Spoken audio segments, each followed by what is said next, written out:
Hi, my name is Ryan Jacobs, and I'm going to have two of my platinum prints hanging in an art gallery in August. I made those prints from this negative right here, and also this negative right here, which is a big old 8x10 negative, and I made use of this half-frame dark slide.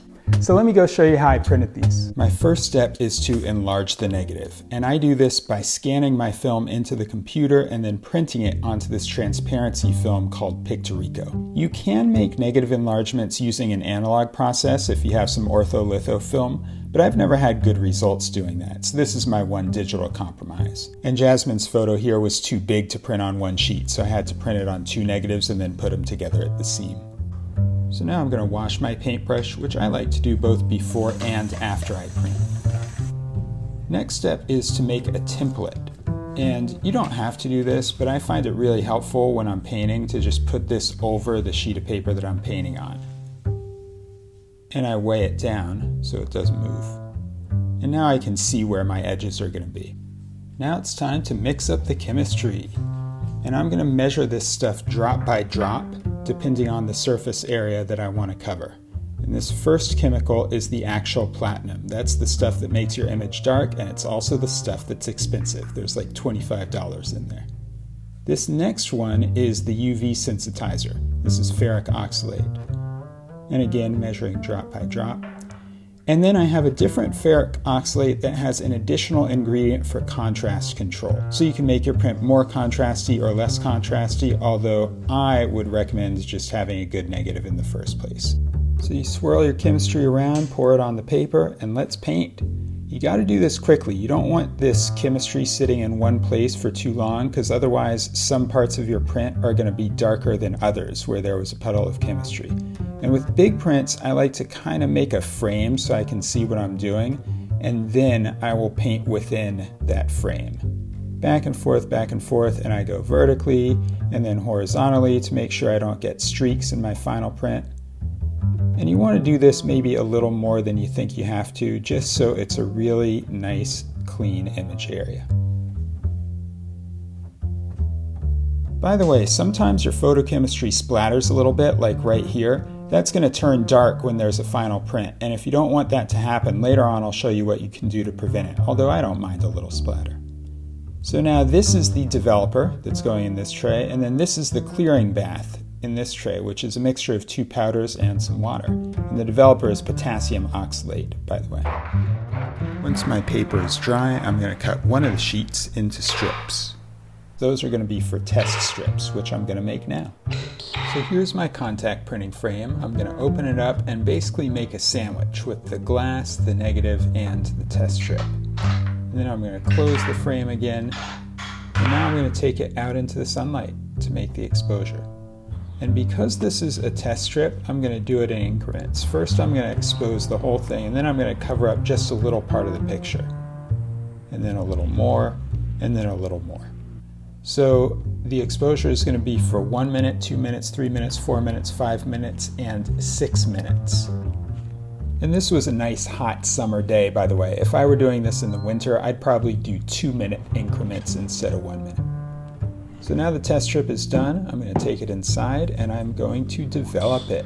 I'm going to open up the contact printing frame here, grab my exposed test strip. You can see there's a little bit of a faint image on there, but when I put it in the developer, you will see that image really appear. And this needs to develop for about 1.5 minutes before it's done. I'm going to agitate the tray as I develop and then move it to the clearing bath. And it looks like 5 minutes is about the right amount of time here. So now I'm ready to make my print. And remember that paint splatter from earlier? I'm going to cover that up with a little piece of painter's tape, and that way it won't get exposed. So you'll still see it very faintly, but it'll be very light instead of very dark. I'm going to tape my negative to the paper, sandwich it in the contact printing frame, close everything up so it's held really tightly together, and take it outside. I'm going to leave it in the sun for 5 minutes. Now it comes back inside. I take my tape off very carefully, and now it goes in the developer. Now, by the way, the reason I lift the tray up like that is because I need the developer to wash over the entire image surface area in one single wave, one single motion. If that doesn't happen, then you'll see a mark, a faint delineation between the first wave of developer and the second wave of developer, and it really ruins your print. So I'm always very nervous when I put it in the developer. I really need that one single wave to wash over the entire surface of the print. So it's been in there for 1.5 minutes, and now I'm going to move it to the clearing bath. And then I agitate it in the clearing bath for about 15 minutes before it gets its first rinse.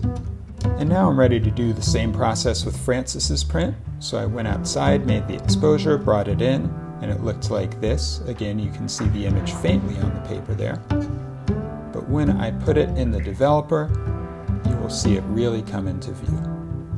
This is just the magical part here. Glorious. Look at that. And again, it's going to stay in the developer for about 1.5 minutes here. I'm going to agitate the tray the whole time so that the developer is constantly moving over the surface of the print. And this one turned out really nicely.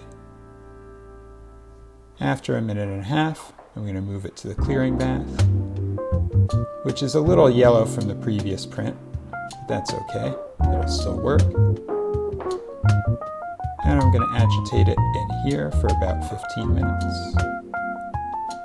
Now, by the way, you can reuse the developer, and it's one of those things where the grosser it looks, the better it works. So pour it back into that bottle, save it for later. And now I'm going to rinse out this tray, and I'm going to make another clearing bath. And the reason is sometimes, once you've been making a few prints, the clearing bath doesn't work as well as it originally did.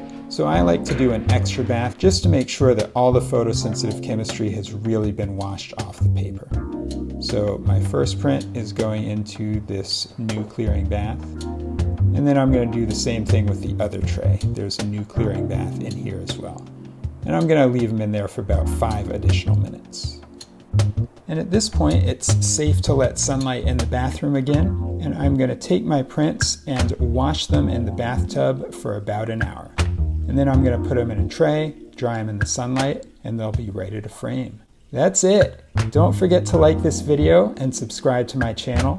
And by the way, if you're in San Francisco from August 17th to September 28th, go see these prints hanging in the Harvey Milk Photo Center. Thanks so much for watching.